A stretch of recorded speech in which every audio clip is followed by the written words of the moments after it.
Man wanders through a field before realizing the truth about where he is.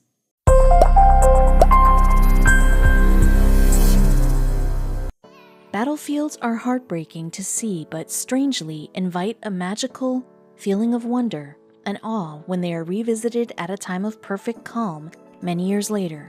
Wars have spanned dozens of nations through the course of history, and there are remnants to show how massive some are at their peak.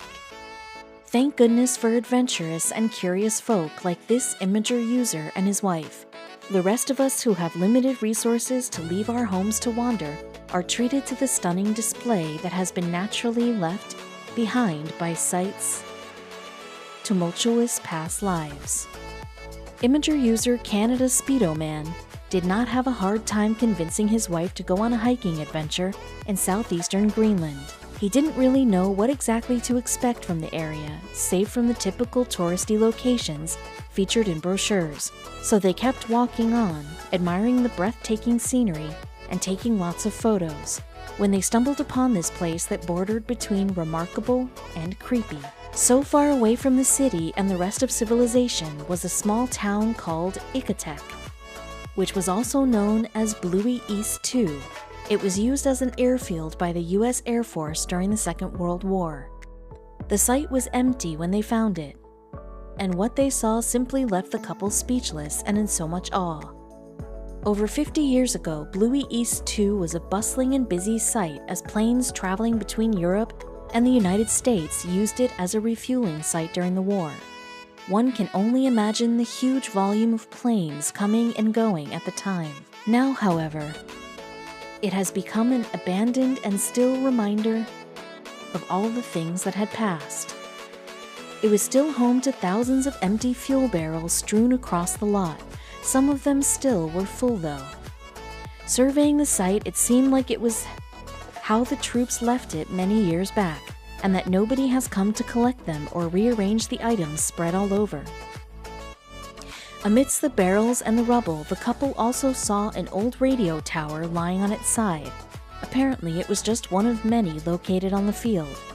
Back then, the towers were being used to communicate with air traffic controllers as they prepared to make their landing on the base. Bluey East 2 also held the remains of some of the bulldozers that were used to construct the entire airfield. The terrain was incredibly rocky, so only a skilled and cautious driver to be able to navigate this beast of a vehicle. Walking around further, the couple also found lots of wood scattered everywhere. However, what was interesting about that was that every piece of wood they found on the site was brought there by boat.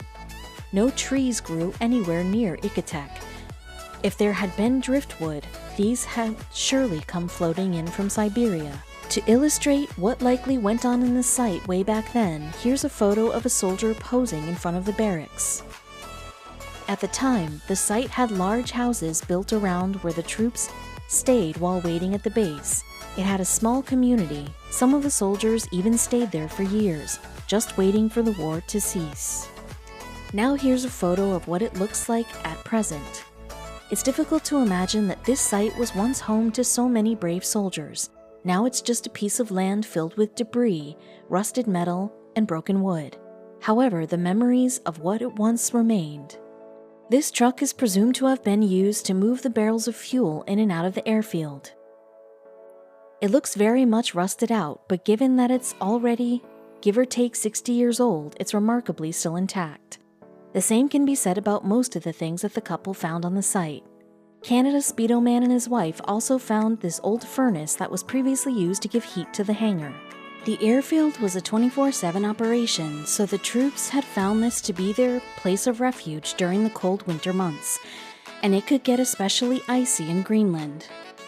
One can only imagine what it was like working at the airstrip at its peak, and this is one of the many machines that was used to maintain it. The soldiers required massive vehicles that were capable of handling heavy loads to and from the base. It could have been food, supplies, clothing, more fuel, and basically everything else.